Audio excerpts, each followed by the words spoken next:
Hi guys, this is Vidas. And Ausra. Let's start episode 67 of Ask Vidas and Osha podcast. And today's question was sent by Vince. He writes, Dear Vidas and Osha, when I'm playing hymns or a classical piece with four parts, sometimes a mistake happens where I cannot tell which voice has the mistake. If performing and not able to stop and figure out where that mistake is, the error may carry over to subsequent notes in that part because I don't know where to make the correction. I'm not tone deaf, but at times the mistake totally eludes me, even so far as the mistake is in the pedal, but it sounds like it is in the soprano. Any advice on how to deal with this? Please don't say just play perfectly. Perhaps air training, but what method? Thank you very much. I enjoyed the interview with Kae Hannah Matsuda. Vince. So wonderful question, right? I am very glad he liked this interview with Kaya, who helps us to transcribe those podcasts and make text versions available to you. Without her help, this would not be possible. So thank you so much, Kaya. And Osha, Vince is having problem with detecting mistakes, right? Yes. So, as he told himself, I think the air training is the best solution to solve his problem. Because you have to learn to hear each voice that you're playing. And it doesn't matter how many voices are you playing at a time, you have to hear them all. And I will have a couple suggestions for him how to do it. First of all, he has to learn to sing each line of his hymn. If it's four voices, he has to learn to sing them all and to know them all by heart. That's a very great advice, Osha. All the main professors we worked with recommend this technique too, and obviously this helps every time you discover polyphonic piece, right, with independent voice lines. You have to simply listen to inner voices especially, and there is no other way to do this at first than to actually sing it. Yes, and when I'm teach solfege,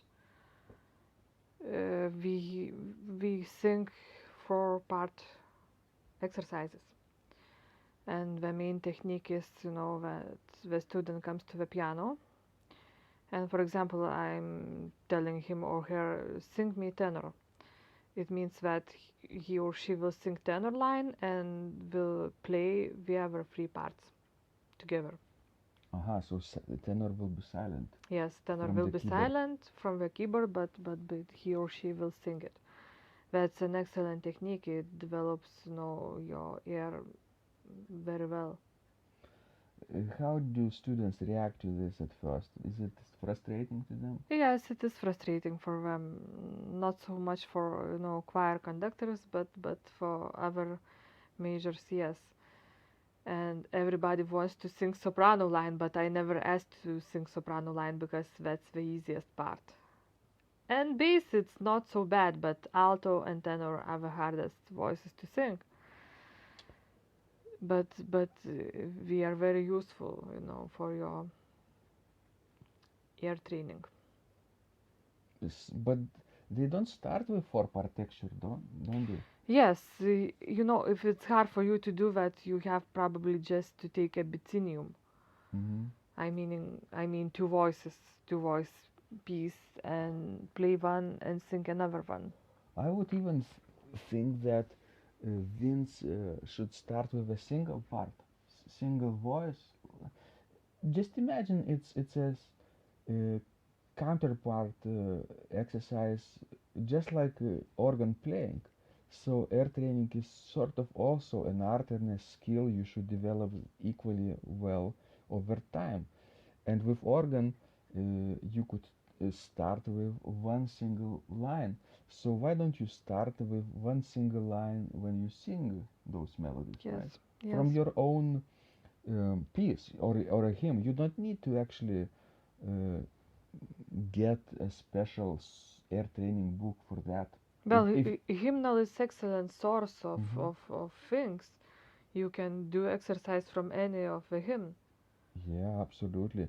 Voices are sort of independent, but not too independent. You can take, for example, four-part hymn and just omit the middle voices, tenor and alto, and do soprano and bass. If it's very hard for you, just play bass and try to sing soprano melody, which is well known to you. And then, play soprano and sing bass. And Mm. then maybe, later when you feel comfortable with those two voices, you will add two more voices. But it will take time. These things takes time, but it's worth doing it. I had just had an idea now, like a lightning struck into my mind that a similar course designed specifically for organists who play hymns to develop their air training would be excellent and very very helpful, right? If we could devise such a program, training program that over time people could really develop much better sense of uh, pitch and discovering their mistakes, expanding their abilities to understand the pieces that they're playing, right? Yes, because if you can sing correctly, I don't think it will be a problem for you to hear if you are playing it correctly or not. hmm Right now, as we're recording this, I only had a prepared melodic dictation course, basically for one melodic line, and that's not enough, right? You have to actively sing, learn to sing those melodies, and in combination of melodies up to four parts over time, right? Yes.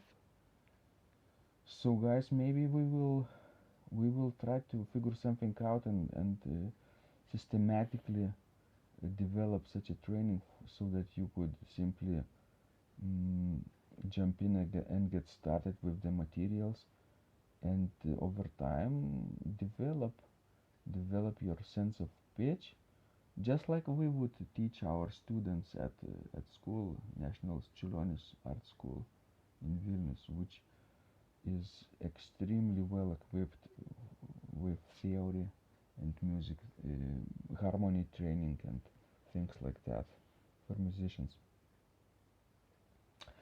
Wonderful. Thanks, guys. This was Vidas. And Ausra, And remember, when you practice, miracles happen.